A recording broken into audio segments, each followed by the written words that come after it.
Non, bien sûr que non.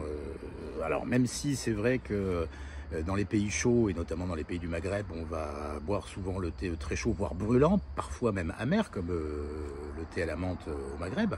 Bah, il est très agréable de se rafraîchir et de se faire plaisir avec un thé glacé quand le soleil pointe le bout de son nez, par exemple.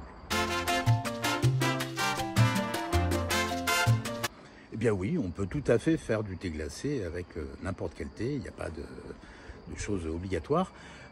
Suivez vos envies du jour, mais c'est vrai que moi je remarque avec mes clients que la plupart du temps, ceux-ci vont préférer des thés avec des notes fruitées assez prononcées, comme par exemple le Baya Sunrise, le Paris Saint-Barth, le Bye Bye Joséphine, le Septième Sens ou encore le thé blanc Kumaru. Non, il faut vraiment faire en fonction de son intuition et de son envie du moment, tout simplement, il n'y a pas de limite.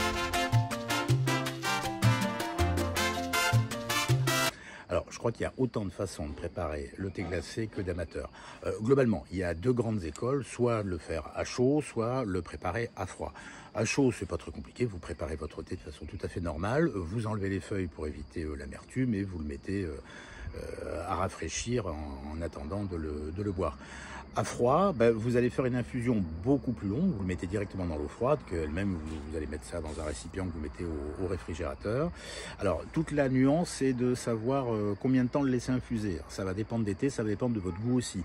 Le laisser suffisamment longtemps pour que les feuilles aient le temps d'infuser et les parfums de se développer dans l'eau, et en même temps pas le laisser trop longtemps pour ne pas laisser s'installer une légère astringence qui pourrait évoluer vers de l'amertume, et à ce moment-là qu'il faudrait corriger avec du sucre. Alors c'est dommage de boire du thé glacé si c'est pour remettre du sucre dedans et qu'on peut se permettre d'éviter les boissons industrielles pour se rafraîchir. Voilà. Donc je crois que voilà, plein de façons de faire. Après, moi ce que je vous invite, c'est à nous laisser en commentaire vos recettes à vous, vos petits trucs à vous pour préparer le thé glacé. Vous mettez ça sous la vidéo et puis comme ça tout le monde en profite. Et puis je vous souhaite d'excellents moments de thé, glacé ou pas, et à très bientôt.